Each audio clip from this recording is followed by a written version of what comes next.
नमस्कार साथियों, आज हम पहुंचे हैं अपनी कर्मा सीरीज के अंतिम और सबसे महत्वपूर्ण एपिसोड पर।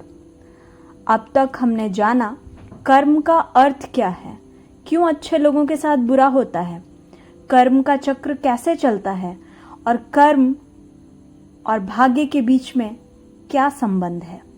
लेकिन आज का प्रश्न सबसे गहरा है, क्या हम इस कर्म के बंधन से मुक्त हो सकते हैं? क्या सच में ईश्वर की शरण से हम अपने पापों और कर्म के जाल से मुक्त हो सकते हैं? आज हम गीता, संतों की वाणी और भक्ति की शक्ति से इस रहस्य को खोलेंगे। आइए जानते हैं कर्म का भार और मनुष्य की पीड़ा के बारे में। हर मनुष्य अपने जीवन में अनेक कर्म करता है, कुछ अच्छे, कुछ बुरे, कुछ अनजाने में।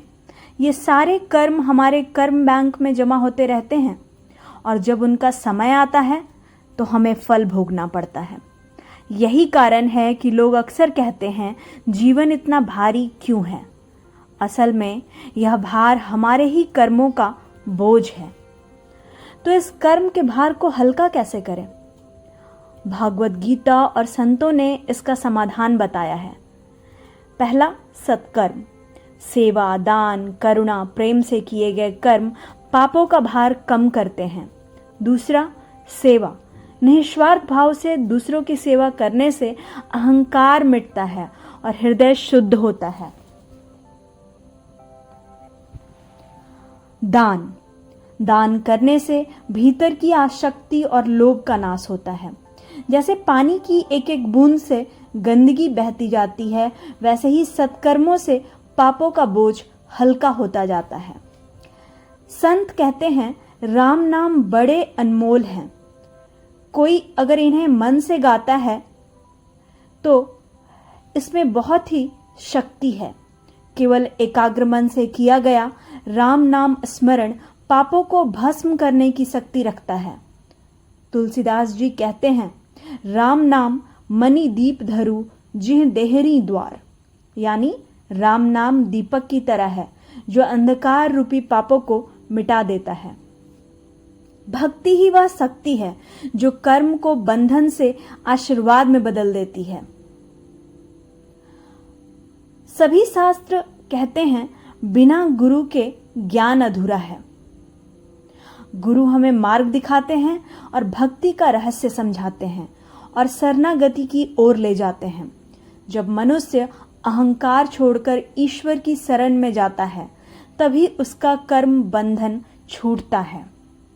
श्री कृष्ण कहते हैं, सर्वधर्मान परित्यज्य मामेकम शरणं व्रज अहम त्वाम सर्व पापेभ्यो मोक्षयिष्यामि मा शुचः।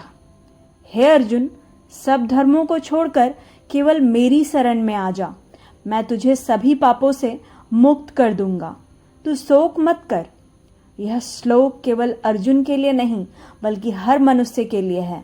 अगर हम पूर्ण समर्पण भाव से भगवान की शरण में जाते हैं तो पाप और कर्म का जाल हमें बांध नहीं सकता।